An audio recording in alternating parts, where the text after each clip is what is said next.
Assalamu alaikum, ñu ngi leen di nuyu di leen ziar di leen béggee bu baax a baax. Ravi de vous retrouver encore une fois sur votre chaîne A2S Pro avec un immense plaisir. Continuez leen di abonner, bës cloche de notification bi bu ko defee bépp vidéo bu ñu dugal ngeen mën ko am à temps réel. Bu leen fàtte di commenter di partager waaye tamit di ko aimer dina ci baax loolu. Comme ni ñu amee habitude di ko def di wax ci actualité sénégalaise bi rawatina ak actualité politique. Serigne A Samad mu Serigne Chouaïbou mu Cheikh Ahmadou Bamba Serigne Touba di nit ku baax aj gi nii passé di aj 2023 dafa dajeek président Macky Sall Makka kilifa diine yu bari dañoo yónnee seen ay ndaw pour ñu dajeek Macky Sall Makka ñu jékki-jékki gis ko mu affiché wu ak le président Macky Sall ba am ay xale yoo xam ne ci internet bi sax ñu ngi ci doon wax ay wax yoo xamante ni wax yoo xam ne tegginuwul la. waaye sëñ A Samad ni ma ko xamee ci compréhension yam ak ni mu nekkee koo xamante ni am na grandeur bu mag a mag am élégance dina comprendre ni du ci moom waaye ci Macky Sall la. Macky dafa toll ci ñaawteef ci digganteem ak sénégalais yi ak animosité ak benn haine boo xam ne moom moo ko créé ba tax na ku ànd ak moom ak koo manti doon bu ñu la gisee nga affiché ak moom rek mën nañoo dal sax ci sa kaw fekk du ci yow mais ci moom la ci ki nga àndal la. kon defe naa ne sëriñ bi ak yeneen sëriñ ñu àndaloon dinañ am compréhension boobu noonu mais duñu wax ne xale yi dañoo réew. léegi bu ñu toogee foofu Màkka daf ko ñaan ne ko dafa am ay sëñ daara yu nekk ci kaso yi lu tolloog 60 et quelques sëñ daara yoo xam dañ leen a tëj mu ne pour mu gracier leen parce que président moo am pouvoir de grâce. donte pouvoir de grâce bi dañ ko encadré am na yoo xam ne bokk ci juristes yi ñoom xam nañ ci dara. léegi bi mu ko ñaanee mu ne Macky Sall defal na ko te wax dëgg yàlla moom ci loolu lay yëngu ndax jàngalekatu daara la ci milieu bi la nekk ay naataangoom lañ jàpp ñu am jafe-jafe ak yoon mu ñaanal leen grâce pour ñu delluwaat ci daara yi di jàngal xale yi waaye tamit delluwaat ci seen njaboot loolu lu baax la. léegi rappel bu ma ciy def rek di ko rappeler sëriñ bi ak yeneen sëriñ ñu nekk Sénégal yëpp te am kàddu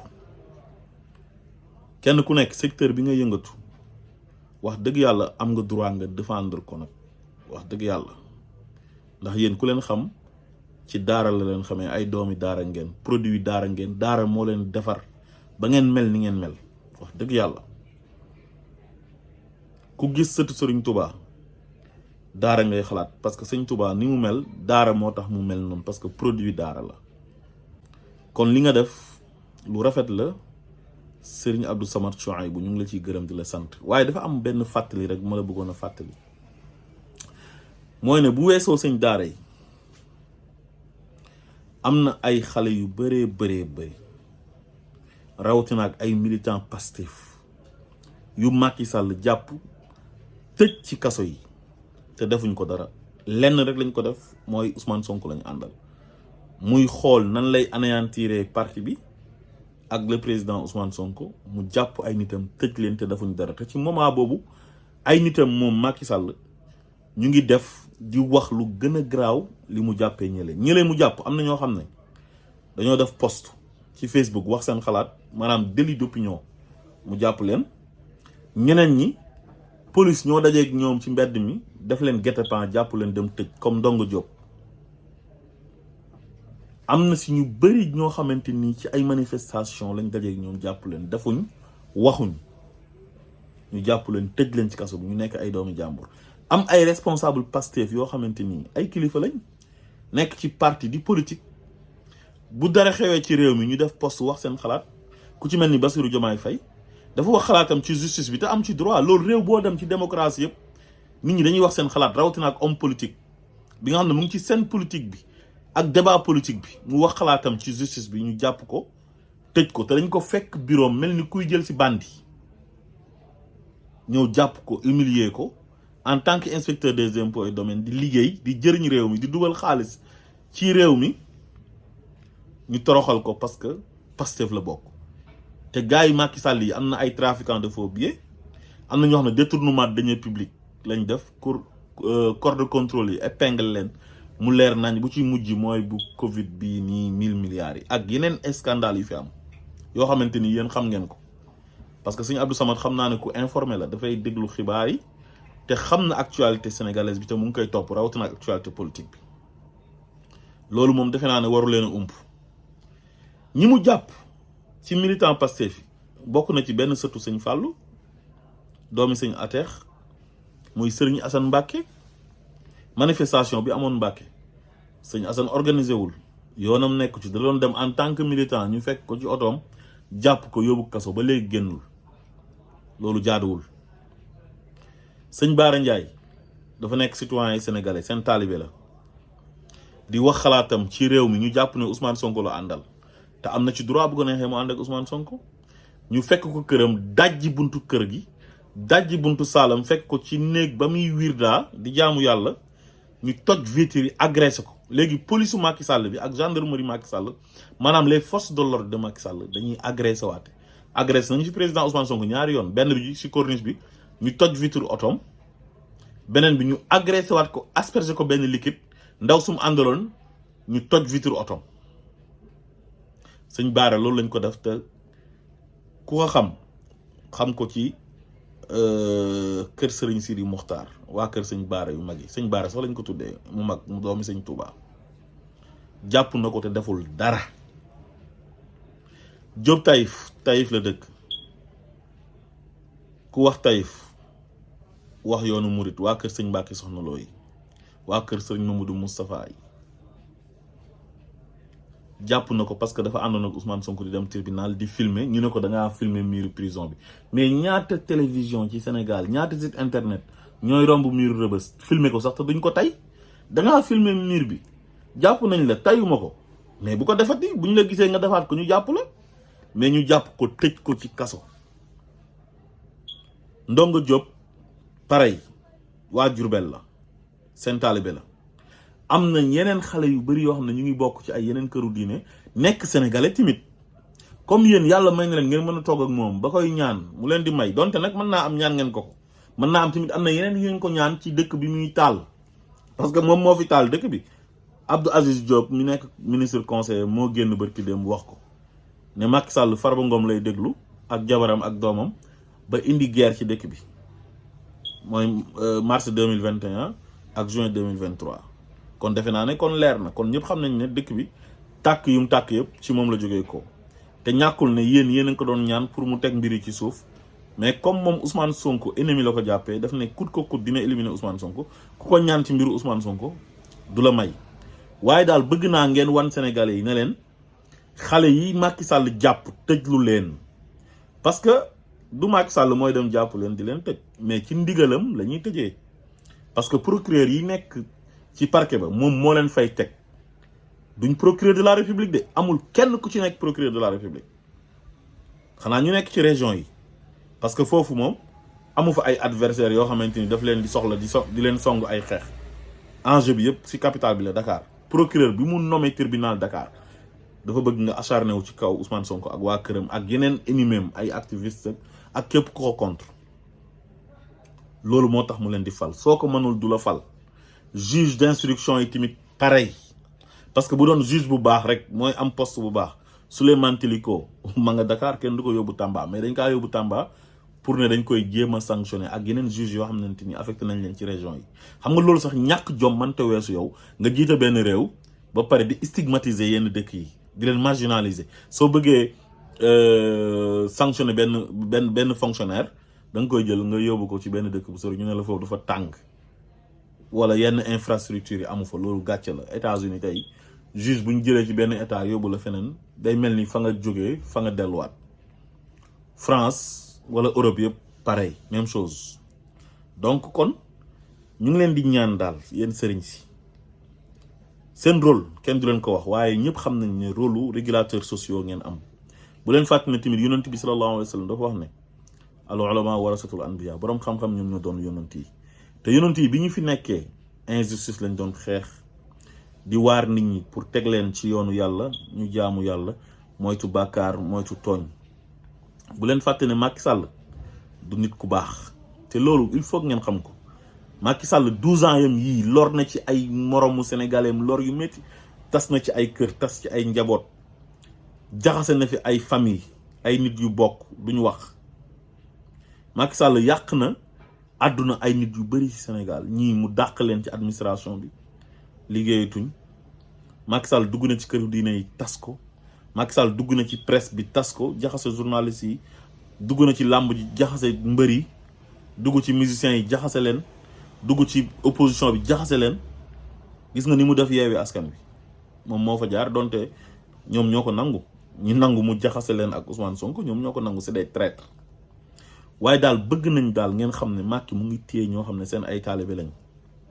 te su ngeen ootee ñoom ñoo leen di wuyu si muy màggal di gàmmu di ziyaare te dañuy indaale seen addiya te jàpp nañ leen ci jàpp yoo xamante ni teguwul ci yoon tey teguwul ci yoon ëllëg xale yi Pastef yëpp ak presque responsable Pastef yëpp ñu ngi ci kaso yi Fadilou Keita Didier Badji moo disparaître mu def benn poste ne j'espère qu'ils n'ont pas tué mon frère si loolu lañ ko jàppee depuis plus de 6 mois loolu dinañ ci jàpp nit te Ahmed Suzanne Camara taxaw fii ne ñooñ dañ leen a rey ndax enquête interne de la gendarmerie am beneen waay bu salte bu tilim bu nekk Pikine bu leen di liveal ñu koy fay muy saaga Ousmane Sonko gëj nañ ko gis sax mu génn depuis bi affaire Adji Sarr ba jeexee xam naa dañ kaa joxatul xaalis taxaw na fii ne day féliciter Moussa Fall ci deewu Didier Badji ak Fulbert Sambou kenn def ko dara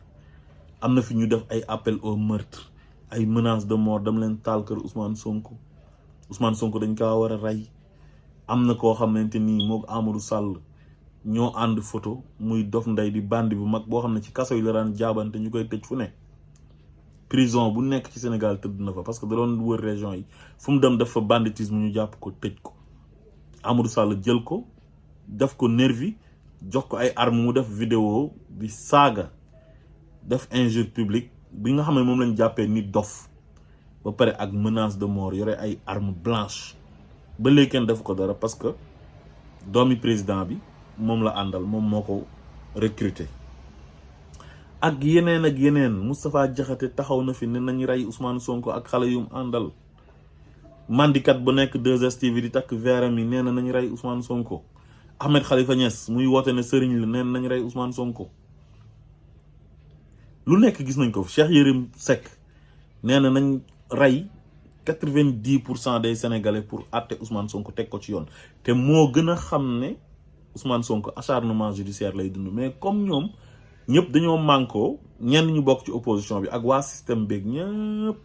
ne nañ leen éliminer Ousmane Sonko pour continuer ñoom parce que Ousmane Sonko élection bu mu bokk ñoom duñ seen sax Ousmane Sonko balaa midi léegi nag ñu def seen complot judiciaire ñu xam ne foofu lañ mën a jaar pour jëm ko éliminer ci ay affaire de justice te loolu leer na Sénégalais yëpp nañ Yérim nag ci ñooñu la bokk moo tax mu dem ba jaral ko ne nañ rey 90% des Sénégalais te déggoo kenn oo te loolu bu ko membre waa Pastef waxoon wala benn activiste ku noonu du fanaan këram dañ koy jël si yéen daal ay régulateurs sociaux ngeen yàlla dafa waxoon yoon ci yàlla Daawuda na ko yaa Daawudu inna ja'alnaaka xalifatan fil ardi faxkum bayna naasi bil haqqi wala tattabi' al hawa fa yudillaka an sabilillah xam nañ ne nag yéen a ngi def seen këmtalaay kàttan ndax ki ngeen ko seqal waa ji ñëpp xam nañ dëgër boppam ñëpp xam nañ ak mbonam waaye xam leen ne du nit ku baax xam leen ne nitu fitna la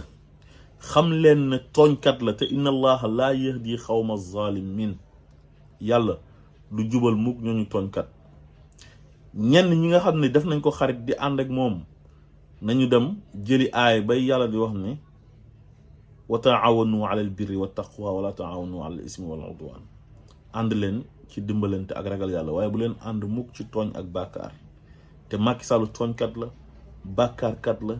mbiru àdduna yi nga xam ne politique la tax na mu lor ci ay moromu sénégalais yu bari ay moromu jullitam yu bari tey mu ngi leen tëj ci kaso bi ndax lan ndax mbiru politique digganteem ak Ousmane Sonko su fekkoon sax dañuy tëj ci waa kër Ousmane Sonko yi bu ñu defee dara wala ñu wax dara ba pare waa këram moom it bu ñu defee dara wala ñu wax dara ñu yemale leen tëj leen mais ciblé benn parti di leen jàpp di leen tëj te defuñ dara xañ leen seen njaboot yàq seen liggéey xoolal Hannibal Djim mu ngi jógee ba Canada ñëw vacances takk jabaram ñu jàpp ko tëj ko si kaso bi parce que lan Kopar Express képp ko amoon problème ci Sénégal képp ku dund injustice moom moo lay dajaleel xaalis ñu ne léegi lu tax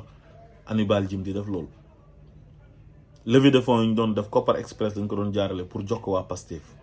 mais ay sénégalais yoo xam ne dañoo gis benn nit am ci moom yaakaar ne ko sa projet doy nañu loolu nekk seen droit le plus absolu di ko dajaleel xaalis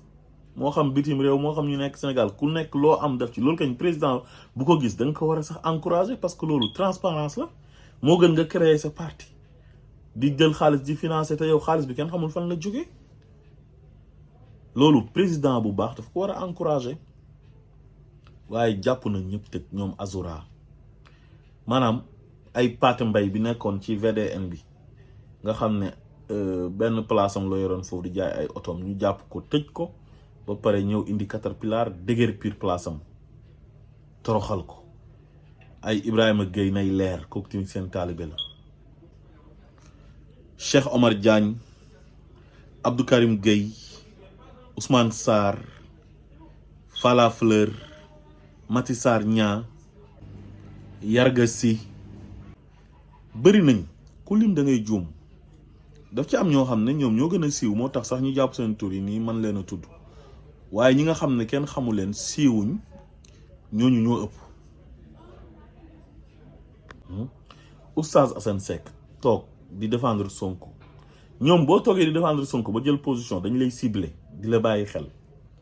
toog bu ñu amee occasion rek jàpp la rek dem tëj def na Ousmane Sonko bu ñu ko jàppee wala ñu condamné ko dëkk bi dina tàkk te li mu waxoon am na loolu la wax ñu jàpp ko dem tëj ko ñu condamné ko le 1er juin dëkk bi tàkk la deuxième vague était beaucoup plus dévastatrice que la première loolu mooy dëgg xam leen ne Macky Sall nu mu yoree réew mi baaxul te ñu bëri nag mere nañ leen ndax jàpp nañ ne da ngeen a war a wax ak Macky Sall te du ngeen wax ak moom